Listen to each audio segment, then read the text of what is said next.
कितनी भी समस्या आए, कितनी भी परेशानी आए, अपने जीवन में अपना पेट भरने के लिए किसी के सामने हाथ नहीं फैलाना।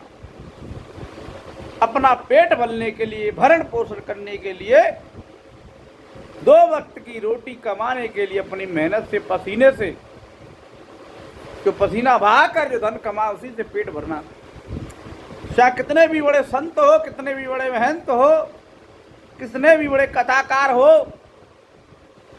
चाहे तुम रास्ते पर चलने वाले भिखारी हो, चाहे राजा हो, चाहे कोई भी हो, चाहे बहुत बड़े साधक हो या बहुत छोटे साधक हो, इस घोर कलयुग में किसी का कुधान मत खाना, क्योंकि भगवान का नाम जप रहे हो तो वो बहुत पवित्र नाम है।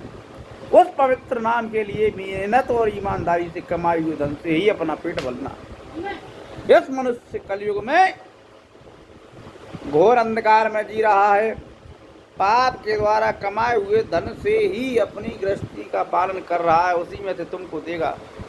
क्यों भीख फैलाते हो पापियों के सामने, क्यों हाथ फैलाते हो? अरे दुनिया कह रही है चाहे कुछ भी लेके सड़क पे, चाहे दुकान में, अरे 2 वक्त की रोटी के लिए कमाने लगो, किसी के साथ में भीख मत मांगो। आप जवान हो, हट्टे कट्टे हो, छोटी सी दुकान लगा लो, चाहे गेहूँ बेच लो, चाहे अनाज बेच लो, चाहे कुछ भी बेच लो, थोड़ा सा धन इकट्ठा करके मेहनत से कमाओ, चाहे पानी की पाव ही बेच लो, पर भैया किसी के सामने हाथ मत फैला। घोर कलयुग है, हाथ फैलाने से सनातन धर्म बदनाम होता है। लोग हट्टे कट्टे बाबा को देखते हैं, मांगते हैं, तो उसका गलत तर्क वितर्क निकालते हैं, ना का पेश करते हैं। और बात सही भी है, ज्यादा मंत्र जाप करने वाले, भजन पूजा करने वाले, किसने भगवान को किसने प्रकट कर लिया भाई? आस में जी रहे हैं, बहाने बना के तरह तरह के धर्म में मतलब पाड़ के लोगों को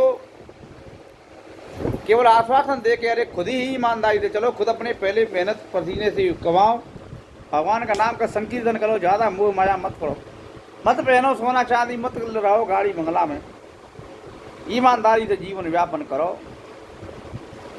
2 वक्त की रोटी कमाने के लिए किसी के भरोसे मत रहो। चाहे किसी की नौकरी कर लो, किसी के आंगन में भले कहीं भी नौकरी कर लो, चाहे वृक्षारोपण की नौकरी कर लो, भाई कभी किसी के सामने हाथ मत फैलाना, क्योंकि हाथ फैलाना है तो केवल उसी जगन्नाथ के सामने हाथ फैलाओ। हाथ फैलाना तो उसी सर्वश्रेष्ठ राजा में राजा, अयोध्या धाम के वासी श्री रामचंद्र जी के सामने फैलाओ। हाथ ही फैलाना है तो मेरे देवादिदेव महादेव के सामने फैलाओ। अरे जिसमें तुम्हारी प्रीत है उसके सामने, उस देव के सामने फैलाओ। इस धरती के तुच्छ प्राणियों के सामने मत फैलाओ भाई। इन तुच्छ प्राणियों को भी क्या बेवकूफ़ बना बना के तुम हर डेली करो। जो भगवान का नाम नहीं लेता, भगवान की निंदा करता है, जो धर्म में विश्वास नहीं करता, वो तुच्छ प्राणी है। और जो भगवान का भजन करता है, भगवान को भोग लगा के पाता है, वो छोटा सा भी मनुष्य परम संत है। भले ही ग्रस्त जीवन में रह रहे हो, लेकिन मेहनत और ईमानदारी से धन कमाकर अपना भरण पोषण कर रहे हो, परिवार को पालन पोषण कर रहे हो, तो व्यक्ति वो चलता फिरता संत है। पीताम्बर ओढ़ने से, काला कपड़ा ओढ़ने से, काला कम्बल ओढ़ने से, नीला कम्बल ओढ़ने से कोई संत नहीं बनता। संत हृदय में राधा नाम संकीर्तन, राम नाम संकीर्तन, अपने हृदय की गहराइयों में भगवान का नाम का चिंतन करने से बनता है। संत कोई दिखाने की वस्तु नहीं है, संत कोई दिखाने की वस्तु नहीं है, संत कोई उड़ाने की वस्तु नहीं है। संत तो अपने प्रभु के नाम संकीर्तन में, संगम में जो आनंद है उसमें गोता लगाने की मूर्ति। अष्टमूर्ति महादेव भी सदा ही अपने प्रभु के चिंतन में रहते हैं। अब महादेव के प्रभु कौन है? तो महादेव ने अपनी लीला से ही कृष्ण गोविंद को प्रकट किया है, और गोविंद ने अपने हृदय से राधा नाम संकीर्तन प्रकट किया है। इसी तरह भगवान उन्हीं की लीला में चिंतन करते रहते हैं। ये शक्तियाँ हैं, अपने छोटी सी बुद्धि से भगवान की लीला का क्या गुणगान करें, क्योंकि बात चल रही है मेहनत और खुददारी से अपने पेट भरण पोषण करने के लिए।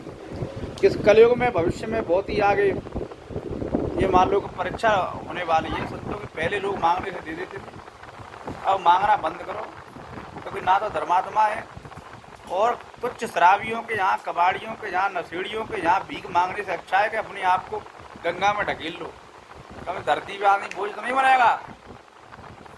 आज के समस्या में 10 घरों में जा रहे हो, बातें दे रहे हो प्रवचन की, बड़े बड़े शराबी कबाड़ियों के जैसे अन्न मांग के खाओ, तो ये सही नहीं है। अन्न मांग रहे हो तो 2-4 घर देख लो, जिस घर में हवन पूजा होता हो, राम नाम संकीर्तन हो, राधा नाम संकीर्तन होता हो, ऐसे